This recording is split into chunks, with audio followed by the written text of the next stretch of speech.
हमारे इस news channel में आप सभी का स्वागत है। आइए देखते हैं दुनिया भर की तमाम खबरें। जब से कोरोना शुरू हुआ है तब से ही ट्रंप का गुस्सा डब्ल्यूएचओ पर फूटता जा रहा है। अब ट्रंप ने डब्ल्यूएचओ के खिलाफ किया बड़ा ऐलान। डब्ल्यूएचओ को बताया चीन का खिलौना। यह बोलने से भी नहीं रुके कि सिर्फ $4 मिलियन देकर चीन ने डब्ल्यूएचओ को खरीद लिया है और अपनी मनमानी करता है, जबकि अमेरिका $45 मिलियन डब्ल्यूएचओ को देता है और फिर भी डब्ल्यूएचओ कोरोना के बचाव के लिए जानकारी देने में असफल रहा। जानबूझकर उसने जानकारी को छिपाया। एक के बाद एक ट्रंप ने धड़ाधड़ कई ऐलान किए और सारे के सारे चीन के खिलाफ, जहां डब्ल्यूएचओ की फील्डिंग रोकने का ऐलान कर दिया और कहा कि अब डब्ल्यूएचओ को एक भी पैसा नहीं मिलेगा और यह पैसा उन सभी देशों के स्वास्थ्य संगठन को दिया जाएगा जिनको इसकी जरूरत है और जो सही सही इसका इस्तेमाल करेंगे। सिर्फ डब्ल्यूएचओ पर ही निशाना नहीं साधा ट्रंप ने, बल्कि ट्रंप ने एक बार फिर कोरोना को चीन का वुहान वायरस बताया और साथ ही कहा चीन ने वुहान वायरस को छिपाकर कोरोना को पूरी दुनिया में फैलने की इजाजत दी। इससे एक वैश्विक महामारी पैदा हुई जिसने 1 लाख से ज्यादा अमेरिकी सैनिकों की जान ले ली। पूरी दुनिया में लाखों लोगों की इस वायरस से मौतें हुई। चीनी अधिकारियों ने इन सब से बीच डब्ल्यूएचओ को अपनी रिपोर्टिंग दायित्वों को अनदेखा की। ट्रंप ने चीन के कुछ नागरिकों को अमेरिका घुसने नहीं देने और चीनी निवेश पर भी नकेले कसने की घोषणा की। ट्रंप ने इस दौरान चीन को हांगकांग के मुद्दे पर जमकर घेरा। ट्रंप ने कहा कि चीन की ओर से हांगकांग में लगाए गए प्रतिबंधों के जवाब में अब अमेरिका स्पेशल ट्रीटमेंट खत्म करेगा। ट्रंप ने कहा कि अब हांगकांग के लिए अमेरिका की यात्रा करने पर नए नियम बनाए जाएंगे क्योंकि चीन की तरफ से खतरा बढ़ता जा रहा है। हांगकांग के मुद्दे पर ट्रंप ने सीधे सीधे चीन को अपने वादे से मुकरने का आरोप लगाते हुए ट्रंप ने कहा हांगकांग के खिलाफ चीनी सरकार का कदम शहर की प्राचीन और गर्व करने वाले स्टेटस को खत्म कर रहा है। हांगकांग के लोगों, चीन के लोगों और दुनिया के लोगों के लिए एक शर्मसार है। चीन ने अपने एक देश दो सिस्टम के वादे को एक देश एक सिस्टम से बदल दिया है, जबकि अब मैं अपने प्रशासन को निर्देश दे रहा हूं कि हांगकांग को अलग और स्पेशल ट्रीटमेंट देने वाली चीजों को समाप्त किया जाए। यह सदी भारत की सदी है। अब चीन के मुकाबले में भारत ने एक ऐसा प्रोजेक्ट लॉन्च किया है जो चीन के जलन को और भी ज्यादा बढ़ा देगा और यह कदम बिजली के क्षेत्र में क्रांतिकारी कदम है। केंद्रीय सरकार ने इलेक्ट्रिसिटी ग्रिड बनाने के मकसद से एक ऐसी चीज जो पूरी दुनिया में फैलेगी। दुनिया एक तरह जहां इस महामारी में फंसा है तो वहीं भारत एक ऐसी रणनीति बना रहा है जो न सिर्फ दुनिया में भारत का कद बढ़ाएगा बल्कि भारत की हनन भी दर्ज कराएगा। भारत को सौर क्षेत्र में वैश्विक लीडर के तौर पर देखा जाता है और एक ग्रिड योजना बनाने में भारत थर्ड वर्ल्ड के देश की बिजली जैसी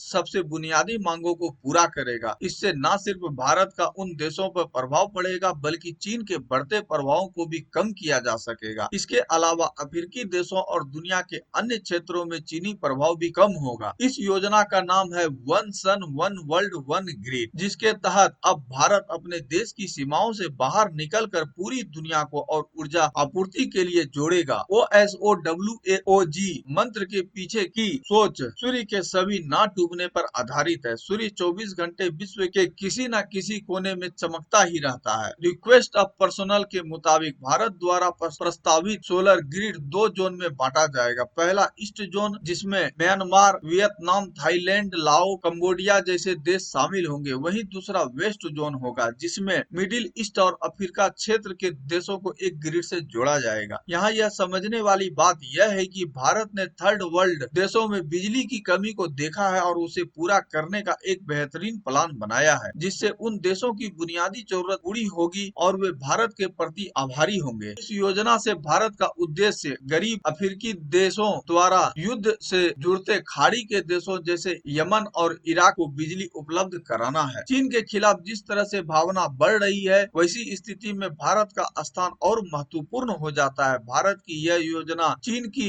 वन बेल्ट वन रोड योजना के काउंटर के रूप में देखी जा रही है। वर्षों से बीजिंग अपने BRI परियोजनाओं के तहत अफ्रीकी देशों सहित दुनिया कई देशों को अपने ऋण जाल में फंसा चुका है, लेकिन भारत का ऐसा कोई इरादा नहीं है और वह सभी देशों की मदद करने के लिए वन ग्रिड की योजना लेकर आया है।